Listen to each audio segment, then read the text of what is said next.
Relax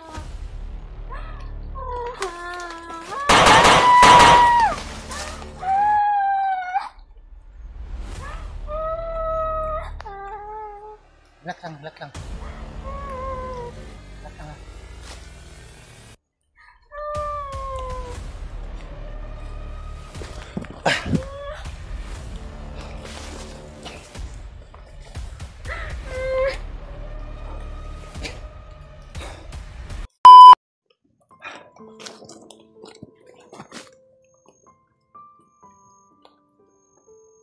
Kaya pa maglakad?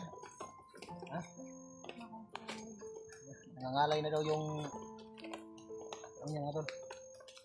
tuhod niya. So, kailangan muna namin magpahinga para manumbalik yung kanyang lakas.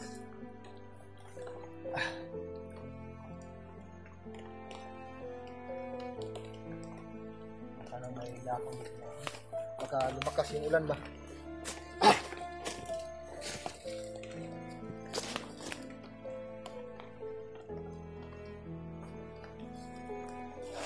Pahinga ka muna dyan, ha?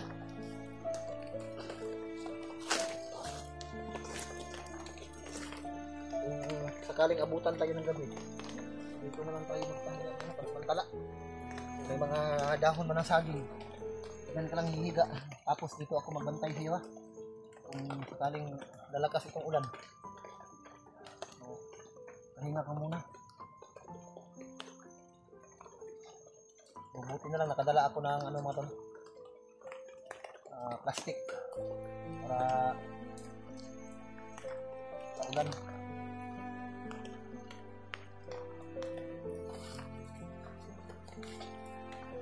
Saan yung mo? Ano mo na ito? Suporta. Hindi lang, huwag mo lang tanggalin. Para hindi masyadong mag-absorb yung yung tubig pa punta sa yung itong batang ito ay nilalagnat talaga. Sobrang init. May iniindang karamdaman itong batang ito. Nilalagnat talaga. Kailangan namin magpahinga pansamantala para maya-maya ay makalabas sa kami dito.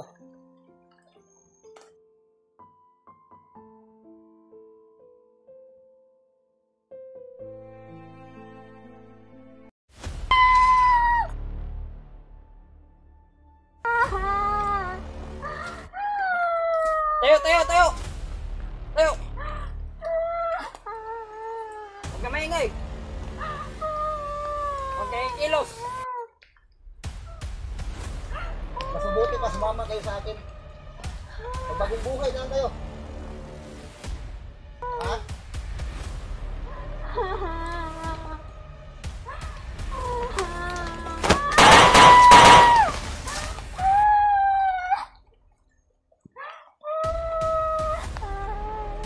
Relax lang, relax lang.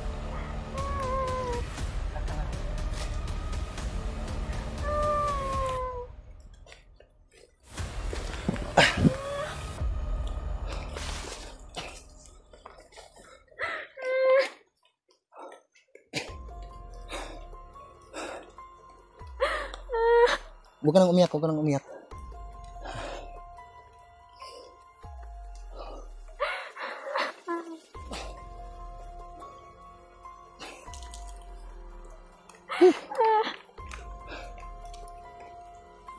Tara, hindi tayo pwede magtagal dito. Baka may mga kasama pa yan. Tara. Akala nyo, uubra yung nyo sa akin.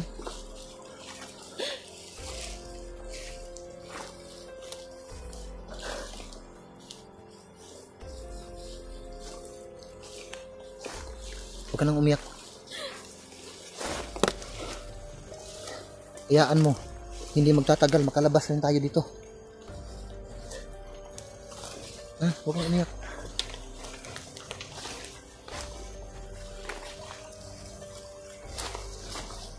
Doon tayo. Medyo hindi masukal yung daanan doon.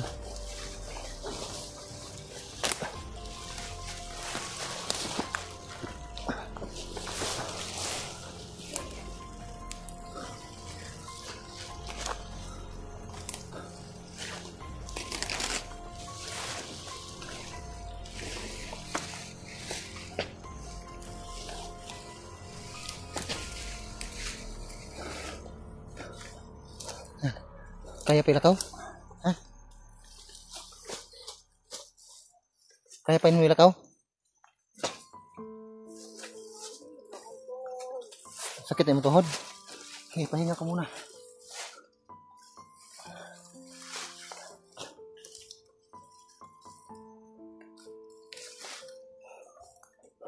Ano yan? Ba't ka nanguha ng damo? Oh, kala ko kainin mo.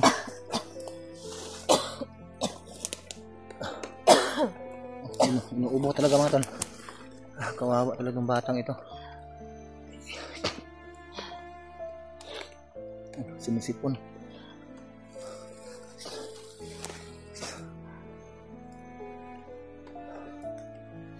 Buti na lang may dala akong pangtakip sa ulo. Kaso kung umulan, so nagamit ko talaga. So,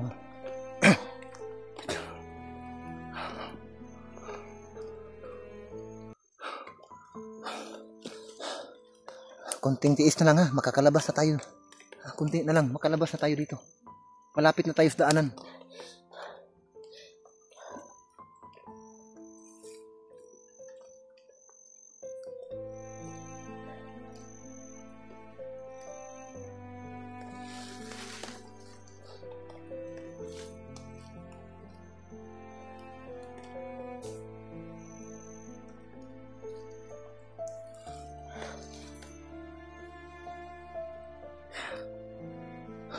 No, masakit pa yung ulo mo, bata? Ha? Oh, ano kasi itong batang ito mga tol ay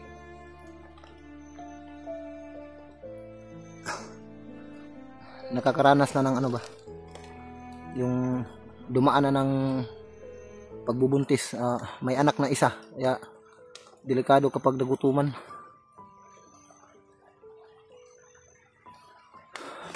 May bandido ah. May bandido parating. Halika, halika. May paparating. Dito ka. Dito ka sa likod ko. May bandido parating. May dumaan.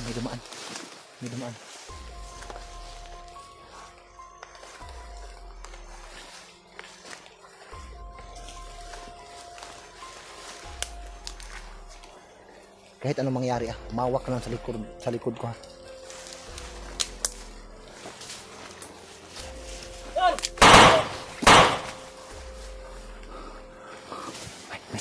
So. Hoy!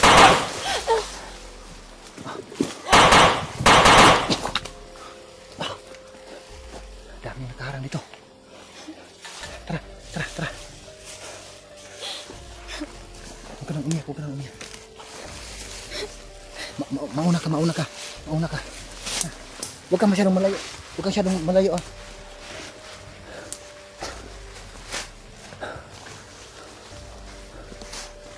Dandahan lang. Jantan.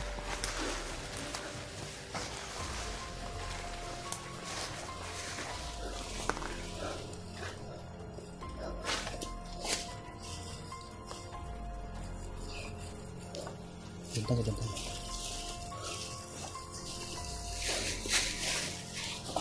ka lang muna. Dito ka. Magtago ka muna.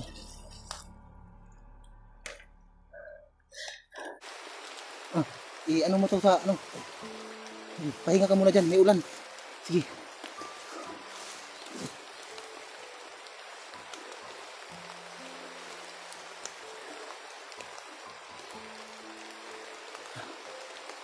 Baka gusto mong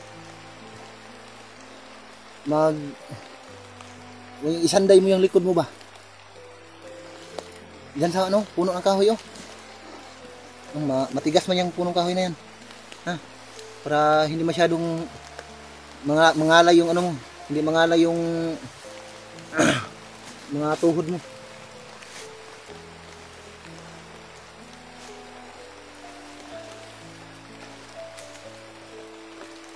Okay lang sa'yo, maglakad tayo kahit gabi? Okay lang?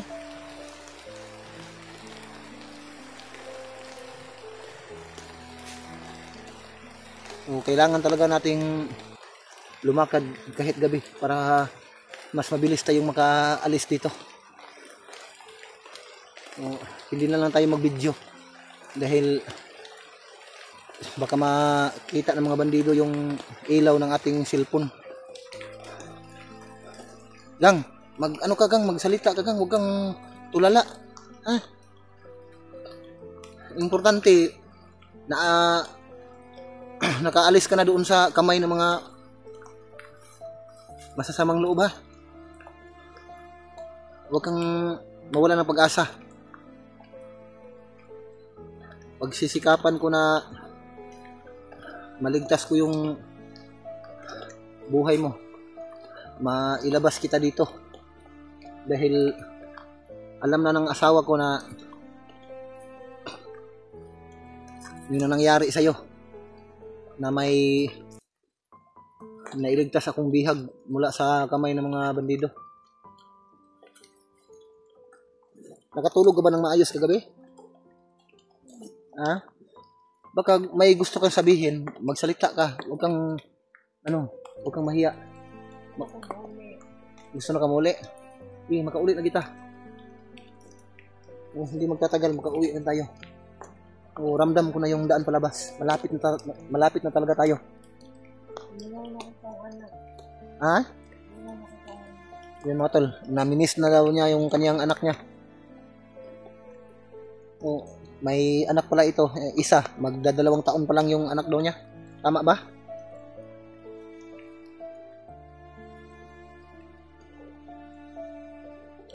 Huwag kang mag-alala. Tutulungan kita. Kahit mahirap yung buhay ko, tutulong pa rin ako sa'yo. Ha? Kapag may pira ako, bibigyan talaga kita. Para may magamit din yung anak mo. Ano ba naggatas ba 'yon? O siyempre natural naggatas talaga 'yon. Wala ka kasi doon. Pero sa iyo 'yon, nag-breastfeed ba 'yon sa iyo?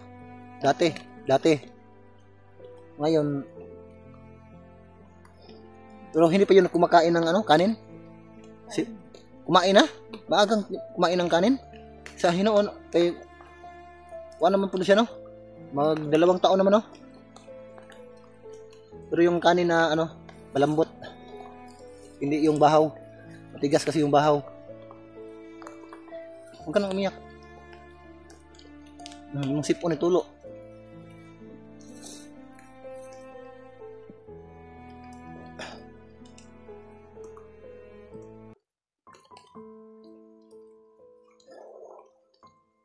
Grabe na may pags na dito.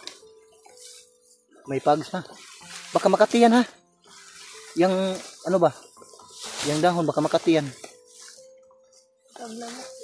Dahag lamok? Yan naman. Ulan mo. May pags na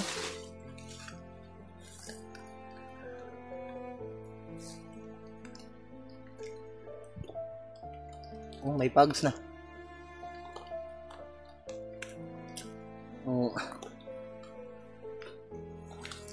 May mga giant pa ko dito.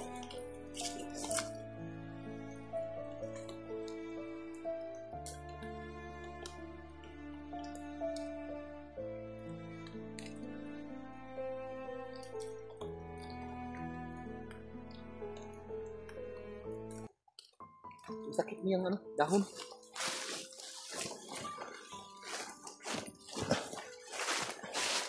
Hinay pa mo ng ulan. Ha? Hinay pa mo ng ulan. Ikaw? Masakit pa ba yung ulo mo? Okay sana kung makahanap ako ng bagon dito na pwedeng igamot. Kasi alam ko yung gabo na yun, pang pawala yun ng sakit ng ulo. Sana may madaanan tayong bagon dito na hindi ilagay sa noo. Itong dahon ng sabon, sige ito.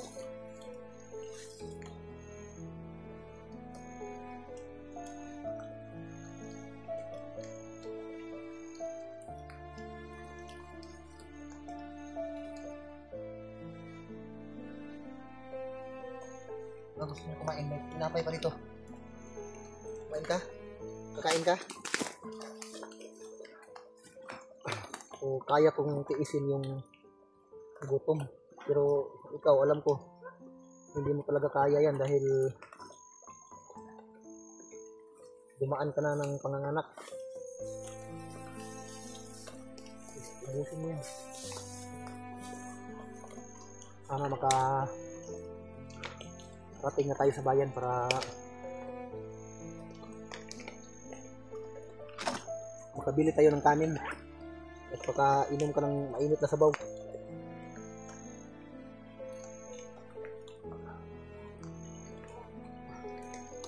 Kumain ka na nga. Ubusin mo yan.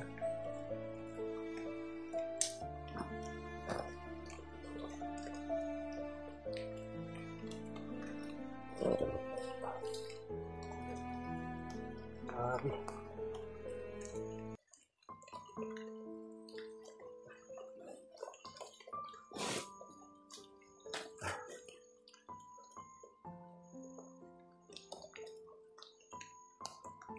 Mga ilang buwan ka na sa palagay mo, sa estimate mo, mga ilang buwan o taon ba dito sa kabundukan?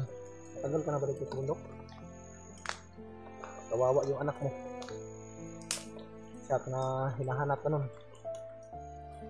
Pero yung nagkwento siya sa akin kagabi mga tol, umiiyak talaga ito, tumahagulhol pag iyak. Dahil naaalala niya yung mga nangyayari sa kanyang buhay. So, naawa talaga ako sa batang ito dahil yung 3 months pa lang daw yung tiyan niya hanggat sa iniluwal niya yung kanyang sanggol, isinilang yung bata ay hindi na nagpapakita yung kanyang partner niya. So iniwan siya ng kanyang partner, naghiwalay sila. So walang nagsustento sa kanyang anak. Yung itininto niya sa akin kagabi, so naawa talaga ako sa batang ito. So kapag matapos na itong problemang ito, sana itong batang ito ay makita ko at tutulungan ko talaga ito mga tol, kahit sa paghahanap ng trabaho, dahil wala naman talaga akong maibigay na financial sa kanya dahil mahirap lang din ako. So tutulungan ko siya na maghanap ng trabaho para may i-provide siya sa pangangailangan ng kanyang anak. So wala siyang katuwang sa buhay. I mean, wala siyang asawa, wala yung partner niya, iniwan siya. So siya lang yung bumubuhay sa kanyang isang anak. Kaya nagpupursige siya, naghanap siya ng trabaho. Kasamaang palad ay napadpad siya dito sa kabundukan. Nung ikininto niya sa akin lahat kagabi, ay naawa talaga ako sa batang ito. Nakaluha din ako, pero yun talaga ang buhay. Kaya habang may buhay tayo, may pag-asa tayo, huwag lang tayo mawala ng pag-asa. Kahit ako, nararanasan ko na rin yan, yung mga pasanin at mga kahirapan sa buhay. So laban ka lang, laban lang. Huwag kang mawala ng pag-asa.